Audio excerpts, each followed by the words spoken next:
Hey guys, Cody Bill here. Today I want to talk to you about the CRKT Ripple Aluminum that you see in front of you now. This knife has a 4.34 inch handle. The blade is 3 1/8 inches long, which gives an overall length of right about 7.5 inches. And for all that, it only weighs 2.5 ounces, which I would say is really exceptional. Very lightweight knife for its size.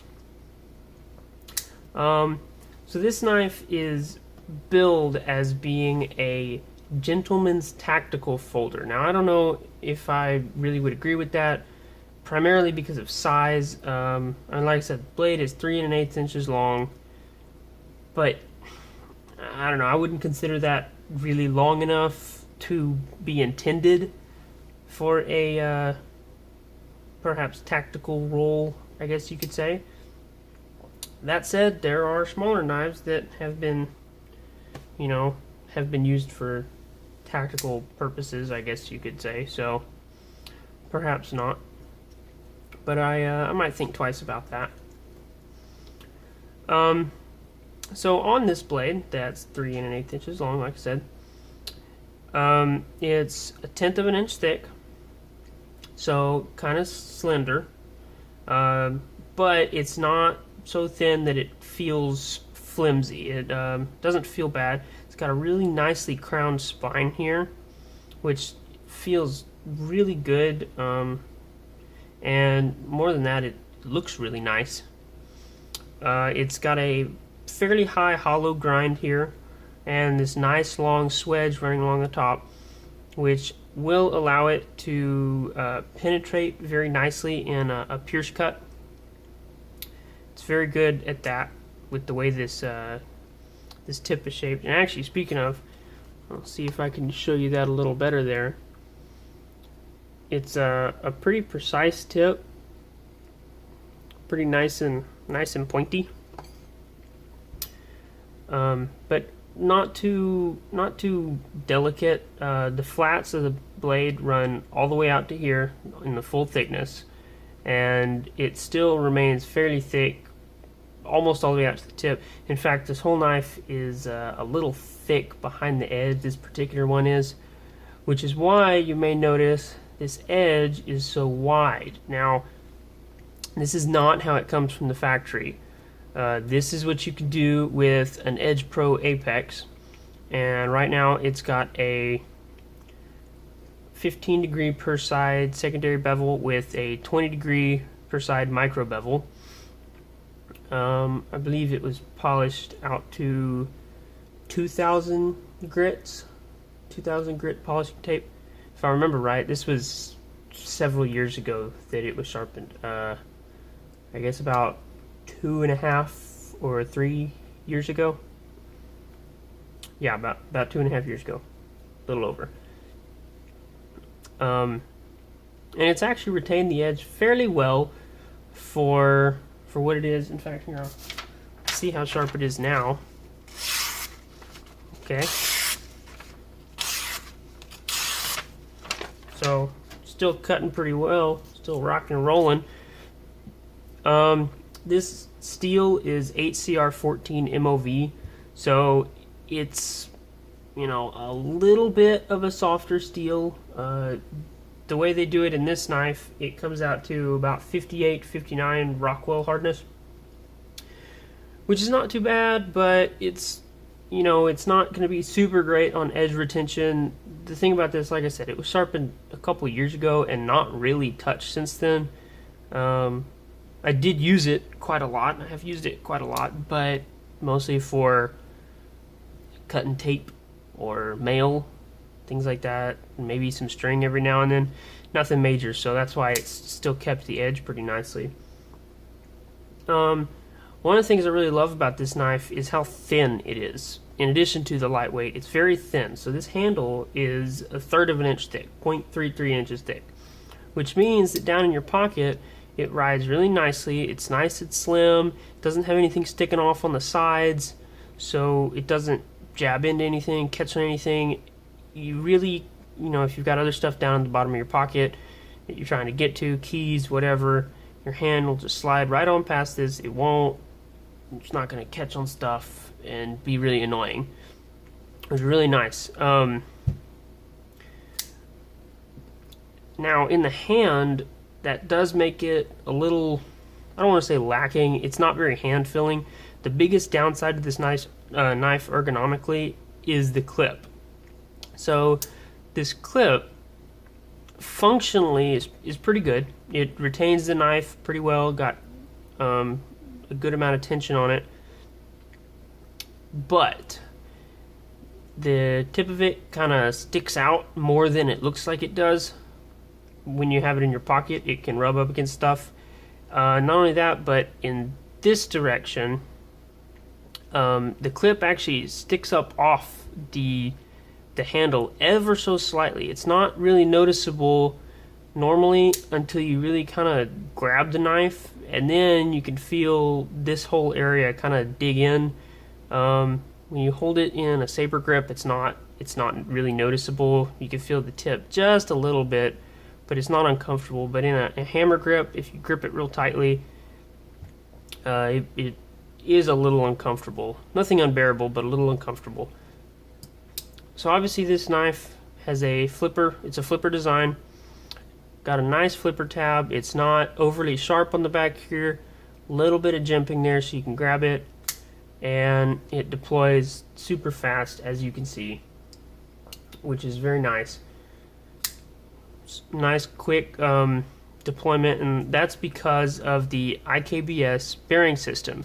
So instead of having phosphor bronze or Teflon washers in here, it's got a bunch of ball bearings. Now, I will warn you about this knife. Please do not take it apart.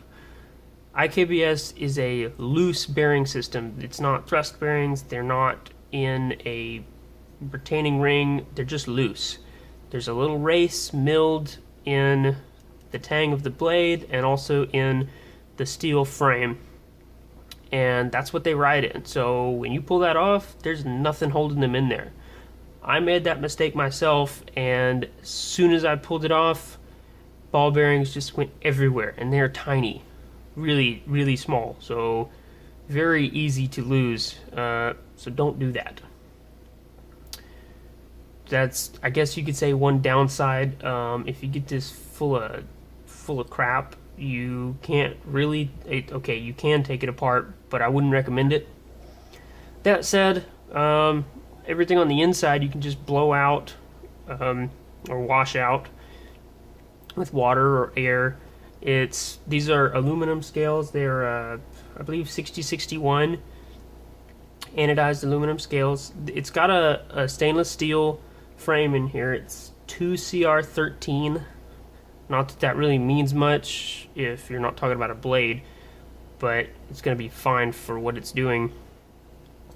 And it runs along the inside here, and you can kind of see the back of it come out there, held in by these two standoffs. This knife also has an internal stop pin, so there's a cutout in the tang of the blade, and the stop pin is, where is it? Yeah, okay, the stop pin sits right there, right just underneath this sort of peak, but on the inside. You can't see it from the outside because it hits a spot on the inside of the blade tang. A little interesting there. It does make it look very streamlined, looking at it from pretty much any angle. Everything's nice and smooth and polished. I really like the way they do this pattern. It's got this obviously ripple effect in it, and then they sort of polish off the top of the anodizing to make it look kind of pocket worn. And all this stuff on the bottom, that actually is pocket worn. That's from me wearing it a lot, and mostly keys rubbing on the bottom of that, but it doesn't look bad. It goes perfectly with the rest of the knife. So one cool thing about it is, because of the way the knife was intended to look, any extra wear and tear you put on it, normal wear and tear, is just going to look normal. It's going to go right along with it, and it's not going to be super noticeable. It's going to look like it was meant to be that way. Now ergonomically, I guess I did mention the clip. Otherwise, it's pretty good. It does have a slight thumb ramp here. with some jimping in the frame and the blade tang, but it's not much of a thumb ramp, and the jimping is not very sharp, so it's okay. Provides a little grip, not a lot. These scales, it's got a texture here, it doesn't help a whole lot. I will say that the finger choil here and this sort of mini finger guard created by the flipper tab is very good. It really locks into your finger, at least for mine, and does hold it in pretty well there. In addition, with my hands, the butt of the knife kind of pushes up against the heel of my hand, so it kind of seats itself in there nicely. It's got a good tight lockup, and you probably can't see it too well, but the liner interfaces at about, I would say it's about a 50% lockup, which is fine for me. That's kind of where I like it. So, and as for the action, it's very smooth. I pretty much can't get it to not open all the way. It's not spring assisted, it's just deployed by your force on the flipper tab, and then once it overcomes the ball detent, it just, momentum does the rest. And I can't, that's the slowest I can get it to open. It's very smooth. If you want, you can kind of bear down on it and really get it to open quickly, but because of those ball bearings in there, it's very smooth. It definitely drops free all the way. It's pretty dirty right now. When it was brand new, it was even smoother than this. Not that you can really tell, but the blade would pretty much drop free from here almost. So for what you're paying for this knife, it's really, really well done. Oh, it does have a lanyard hole there. I did mention, or I forgot to mention, I'm sorry. I have never used that, so I think it's in a bit of a weird spot for the shape of this knife. But one downside also is this pocket clip. While it's a good clip, pretty good clip, functionally at least, its placement isn't too great. It's a little low on the knife, so you got that much of your knife sticking out, which is kind of a lot. Not only that, but it's tip down carry only and right hand only. So for lefties, I don't know. If you wanted this knife, you can carry it backwards. It'll deploy with your right or left hand, but you can't carry it in a typical left-hand manner. So that's the downside, I would say. But this knife, when I purchased it new from Blade HQ, it was $30, $29.99. Right now, like I said, that was about 3.5 years ago.